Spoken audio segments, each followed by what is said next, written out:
মিশরে একটা দৌড় প্রতিযোগিতা হতো। ওই দৌড় প্রতিযোগিতায় আমর ইবনুল আস রাদিয়াল্লাহু তাআলা আনহুর ছেলে অংশগ্রহণ করেছে, কিন্তু এক মিশরি ওই দৌড় প্রতিযোগিতায় চ্যাম্পিয়ন হয়ে গেছে। রানার্স আপ হয়েছে আমর ইবনুল আসের ছেলে। এবার মিশরি ফার্স্ট আর গভর্নরের ছেলে সেকেন্ড। রাগের চোটে আমর ইবনুল আসের ছেলে ওই মিশরির মাথার মধ্যে কয়েকটা বাড়ি মেরেছে। মিশরি বলে, আমার মাল্লা কেন?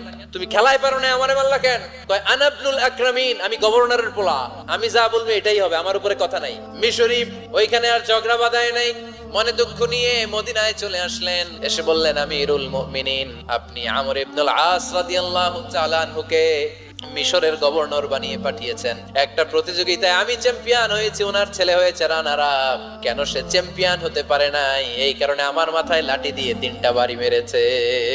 বিচারটা দিছে কার দরবারে? কথা বুঝেন নাই বোধহয়, ওমর ফারুকের দরবার। ওমর ফারুক বললেন, তাই আগামী বছরের অমুক তারিখ আমি সব গভর্নরদেরকে ডেকে হিসাব নিতে, ওই দিন তুই থাকবি, পারবি না? মিশরে বলে, পারবো, মানে অবশ্যই পারবো। ওই দিন